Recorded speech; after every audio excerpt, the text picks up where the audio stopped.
Now, it's also an intellectual theft. It is just stealing, taking what does not belong to you. So another one is the loss of academic funding.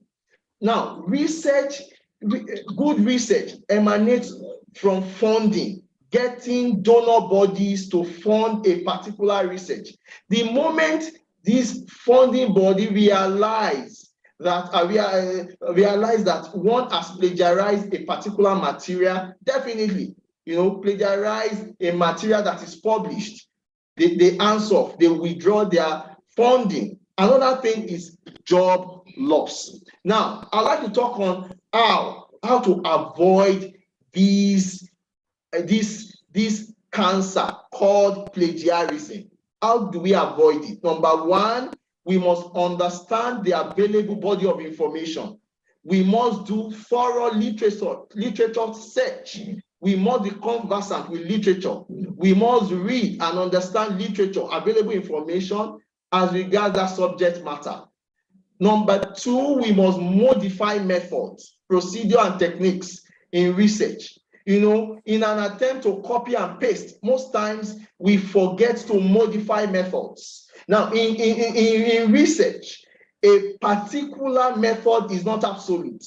We can modify that method to suit our environment. We can modify that method, in terms of biological science. You talk about pH, you talk about temperature, you talk about a number of factors that can be modified so that you can give some novelty to the work. Now, the third one is we should not copy verbatim. Text, images, pictures, illustration, and ideas. We must avoid verbatim. Copy and paste should be avoided. Another thing we need to do to avoid it is accurate paraphrasing. Information from literature should be read and then written in your own words. You read and then you write in your own words. Citation, quotation, referencing should be done appropriately. Sentences should be properly cited, quoted, and referenced. Now, the use of anti-plagiarism software to check for similarity index is also very important. Turnitin, Authenticate, Grammarly Business, Quotest, unit checks, and others should be used in order to know the level of similarity and quickly do the needful. In conclusion, I like to say that plagiarism is like cancer to academic research and publication. Of course, it has eaten, voraciously into the fabrics of academic quality. Hence, must be avoided by all and sundry. Method modification, procedural change can help to reduce similarity index in academic research and publication. And of course, the use of anti-plagiarism software can help in this manner in reducing similarity index to a large extent. Thank you very much for listening. Wow, wonderful, wonderful. Thank you very much, Doc, for that very, very insightful presentation. Honestly, I love that word, cancer. It's like cancer. Something that destroys your self-image as a researcher, destroys your reputation. I think it's what calling cancer is cancerous. So it's something we should try to avoid at all costs. Thank you very much.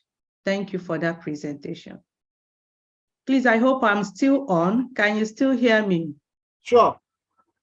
We can hear you loud and clear. All right, thank you. So before we go into the interactive session, we will have the last speaker speak to us on the consequences and laws guiding plagiarism. And before he does that, I will first of all take his citation, a very brief one. Dr. Olumuyiwa Adegun. He's a senior lecturer in the Department of Architecture at the Federal University of Technology, Akure, in Nigeria.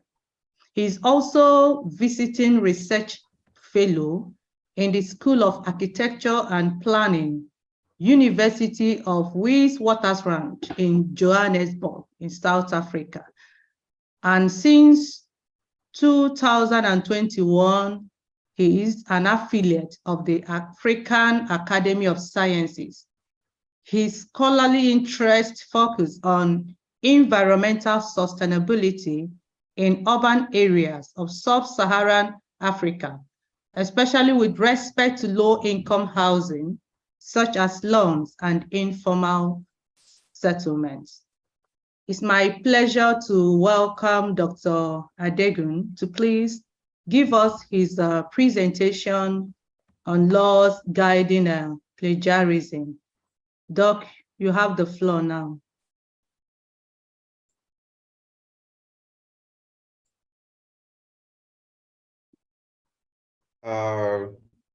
Very good afternoon to everyone, and sending my appreciation to the organization of this session, the Talk to Your Professor session.